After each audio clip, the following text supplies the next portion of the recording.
Shop Talk Live, where professional stylists, barbers, makeup artists, and nail techs give you the 411 on the good, the bad, and the ugly of everything you want to know about natural hair, hair weaving, makeup, nails, education, products, and more.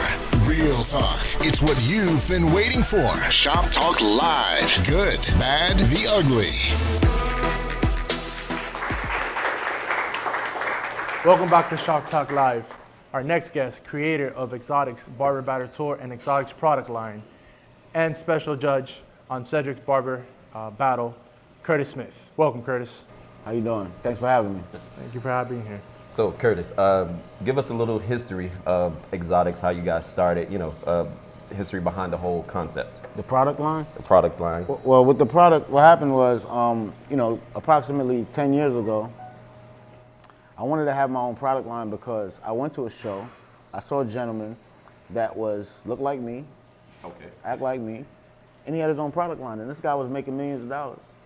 And I said, Ken, tell me, what is it? How do you do it? And he was like, look, it's really easy. You just got to learn the product first. You have to know the ingredients, do research, so you know what you're going to do. So that's what I did. I did a lot of research on products and a lot of research on ingredients. And I came up with a product called Sweet Jamila. Now, Sweet Jamila is an all-natural product, and to this day, it's still our #1 selling product. Like, we can't make it fast enough. Okay, so what's the purpose of Sweet Jamila? Tell us about that. Well, Sweet Jamila is a shea-based glaze, so it's for your hair and your body. Okay. So most people that buy it, they buy it for both. They don't just buy it for their hair. Okay. It's made with essential oils, and it's a moisturizing product, so it helps you to kind of manipulate the hair the way you want. If you have waves, you want to lay it down, it helps to lay the waves down. If you just have regular, like my sister uses it on her clients, like all the stylists, so forth, they use it also. So it's a versatile product. Okay, so tell me about the name Sweet Jamila, like Jamila, right? Mm-hmm. How did that name come about? Like, tell me about the name of the product. Well, when I created the product, my wife's sister, her name is Jamila. Gotcha. So she was working for me. She was fresh out of school, and she was working for me. She was like my own daughter. We pretty much raised her like our own kid. Okay. So I named it after her. Oh, cool. Amazing. That's amazing. And with Sweet Jamila being the first product that you have, how did you come about launching the line for the rest of the products for the barber that you have now? Because right now you have one of the top lines out for barbers. Mm-hmm. So how did that come about? Well, I think that when you have a purpose and you promote that purpose enough, people are going to find out. So, for us, our purpose was to get this product into people's hands so they could see how good it was. So we went to Barber Brothers, we went to all the shows, and when we first started doing the shows, no one wanted the product, no one bought the product. They just looked at us like, and the only people that would stop and buy the product were people who recognized me from like magazines and stuff. Gotcha. So if they didn't know who I was, they wouldn't even stop to even try the right product. On by. Yeah, you understand what I'm saying? So that's how I started to but I didn't give up. I came back the next year, and I went back at it. That next year, more people knew me. More people knew of me. They knew what my work was. They saw my work on TV every day, but they didn't know I did it. So once they started putting 2 and 2 together, more people started subscribing to the whole thing. Gotcha. You know what I mean? And then I was able to, reach out shop after shop after shop after shop. We have over 600 shops that sell the product. Oh, cool. Cool. So but we had to do it one shop at a time, one shop at a time, one shop at a time until you got all of these people. Because I'm gonna tell you something right now, most people don't want to subscribe to something that's not big. Right, that's true. You understand? That's true. So if you come out and say I have a product, they look at you, they size the product up based on what you've accomplished. That's your true. followers. Yeah. Well, nowadays it's right, your followers. It's really stupid, but it's like people are now buying into this whole. I was just telling someone something last night, right? And I'll go for days, but I was just telling someone something last night. I told them, I said, listen. You want to know why a lot of these people who do productions, they do barber battles, whatever, stylist competitions, whatever, you want to know why they're not successful? And he couldn't understand after I told him. I said, the reason why they're not successful is because the digital world's a lie. Yeah. You understand what I'm saying? The digital world is a lie. Yeah. So if you start biting into that whole digital world and you don't know how to use it, then you're wasting your time. Yeah. So if you're on Instagram all day posting selfies, you're just wasting your time. You're just honestly a narcissist. You understand what I'm saying? Seriously. So if you're not going to go on there and do something that's going to help your career or help your family or help something, then you're kind of wasting time. Yeah. You understand what I'm saying? So when you go on a forum like Instagram or Facebook, and then you say, okay, well, I want a bunch of followers, because people respect followers. That's what they want to see. They want to see followers, right? No matter the content, if your followers are high, they follow you also. Right. So now, if I want to get 25,000 followers, I go and I do a promotion on my Facebook, and I say, okay, if you like cheeseburgers, like my page, right? And I spend $100 on it, and I let it run for a week. I'm gonna get people from, and I target Cambodia, I target Venezuela, I target countries that are a little poorer. You understand what I mean? Gotcha. I target these countries. What's gonna happen is I'm gonna have 25,000 followers overnight, but guess what? They're useless. You understand what I'm saying? They can like my pictures all they want. The only thing they feeding is my ego. Yeah, that's it. You understand what I'm saying? They're not feeding anything but your ego. Amen. You understand my point? So my thing is this. If you're gonna be a promoter, you're gonna promote something, you gotta be in the room. You understand my point? You have to be in the room. You have to go to the shows. You gotta shake hands. You gotta create real relationships. Because no one's gonna support you if they don't know you. Know you, exactly. Amen. That's what it's about. You understand what I'm saying? Unless you're big, they won't support you. So what you have to do, you know, I had an event last night that had 1,000 people in the room, and I can promise you that 900 of those people know me. Yeah. You understand what I mean? And half of them flew from around the country. So the point is, it took years for me to build these relationships to the point where they say, if Exotics is doing it, I know it's good. Definitely. Wow. Because my track record speaks for itself. I've made sure that I've never put out bad product, bad material. I'm impressed. Bad did you bring product today? I was put a little something on, a little shade on me, but I'm impressed though. I'm impressed. I'm definitely impressed. So Curtis, tell us why the Hair Battle Tour. What was the concept behind that, the idea? Well, Hair Battle Tour, the purpose of Hair Battle Tour, and by the way, like when I started it, I had a 10-year plan. You know, so when I told my friends that I was gonna do a 10-year tour, they looked at me like I was crazy. You know, like, come on, man, you serious? And you're gonna go around the country, like, good luck. You understand what I'm saying? Good luck. So I said, okay, no problem. But what they don't realize is that it's all about leveraging relationships. So if I can do a battle and I can bring 100 people and I could put them in a tiny room and make it look crazy, then I did a good event, right? Yep. Very good. But if I put them in a big room, it looks like I failed, right? Definitely. So you start small. You start in a little tiny room where only 3 people could fit, and you have a 3-people ball. And they tell 3 other people, then you get a little bigger room, and that's how you work your way up. So Hair Battle Tour was a process of growth, of trying to bridge the gap between barbers who didn't know each other. See, like when you look at 5 years ago, a lot of barbers, they didn't know, you might have heard of 1 or 2 barbers, but barbers didn't know each other. No. So the purpose for me was to get barbers to know each other. So our slogan was Barbers United Around the World. You know, and we're gonna bring barbers, we're gonna make barbers go from state to state and meet other barbers and collaborate and network. And so this way, you know, if you look now, 5 years, actually when I came out with my product, I was the only barber that had a product, and period, that I knew of, you know, the first of a kind. But now I went to the CT Barber Battle last month, and there were 300 different barber brands. Wow. So I feel good. I feel like I started something good. Started something great. You know, and what it's doing is now I wish the stylists would get on board already. I don't know what y'all waiting on. I don't know what y'all scared of. I'm right behind you. I'm right behind you. The stylist is a little scared. I think it's because we don't unite like the barber unite.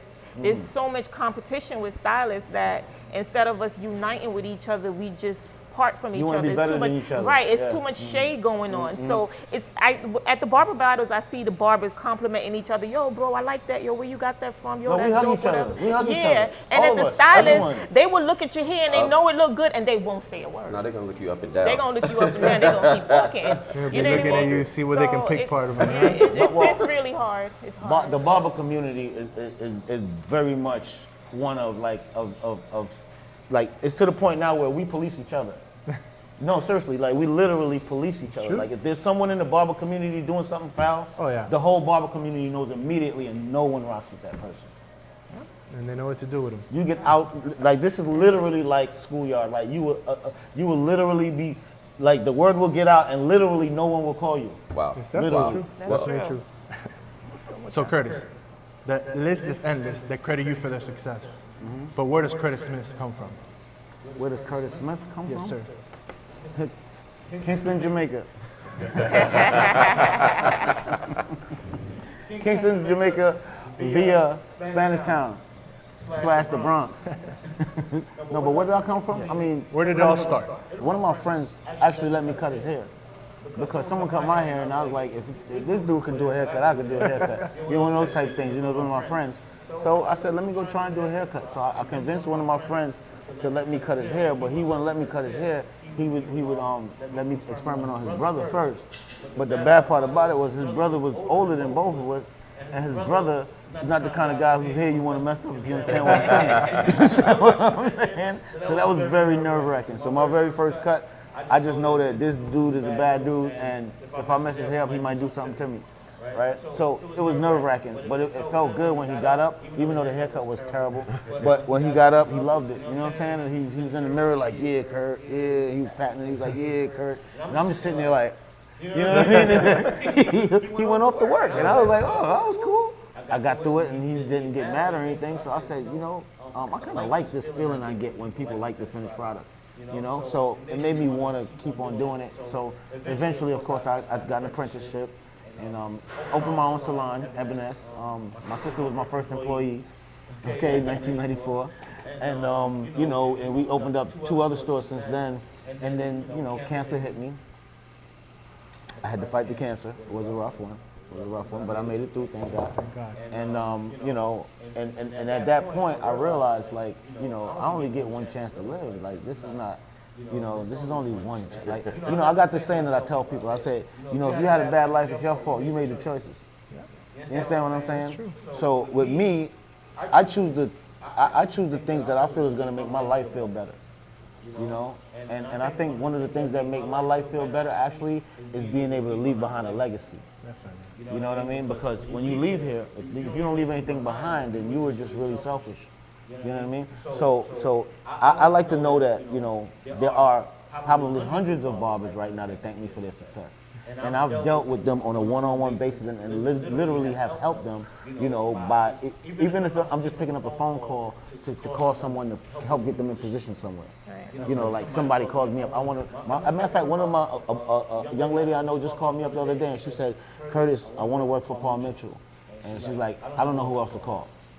And I said, hold on, stay on the line. So I called my boy who pretty much runs a lot of stuff over there, Paul Mitchell. And I said, yo, I need to get somebody a job. And he's like, who? I said, her name is Lisi. I put her on the phone with Lisi, and 2 seconds later, he was like, you're hired. Oh. So she's an educator over there in Texas now, in San Antonio. You know, and she's loving it, and she's doing so much better. She's got her own product coming. She got all kind of stuff happening. So she would be one of the people that would probably say that to you. I always say that if you help a lot of people get on, then you'll never be off. You know, I looked out for you when you were down. Now I'm down. What can you do for me? Hey, man, look, I'm on top right now. I got you, OG. You'll never be stuck where I'm at. What you put out is what you get back. Exactly.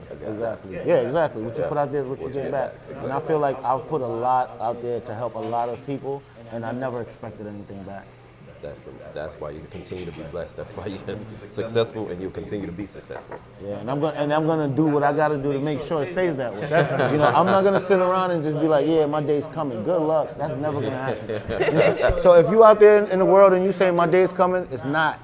You gotta make it come. Good things come to people who make things happen, not people who wait. That's a lie. Okay? Good things come to people who make things happen. You think P. Diddy got rich sitting around in his house talking about his turn is coming? You think that? You see what he do. He get up in the morning, he start off running. Okay, I worked with him for 20 years. I understand that a lot of my energy and a lot of my drive comes from him directly. So a lot of stuff I got from him, I pushed on to the other people around me. Yeah. You know what I mean? And one of the things I learned from him is, yo, it's not gonna happen unless you make it happen. Make it happen.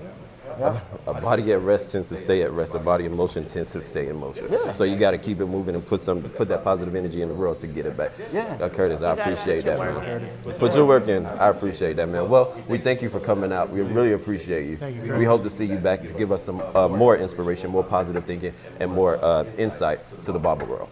Thank you, man. Thank You're you. welcome. All right. But we'd like to thank our sponsors, Beauty Element, Design Essential, The Chic Beauty Lounge, I hope I said that right, Exotics, and we would love to thank you, our live audience, and our YouTube viewers for watching. And remember, guys, follow us on Facebook, Shop Talk Live, The Good, The Bad, The Ugly. Follow us on Instagram, Shop Talk Live, GBU, and subscribe on YouTube channel below, Shop Talk Live. Thank you.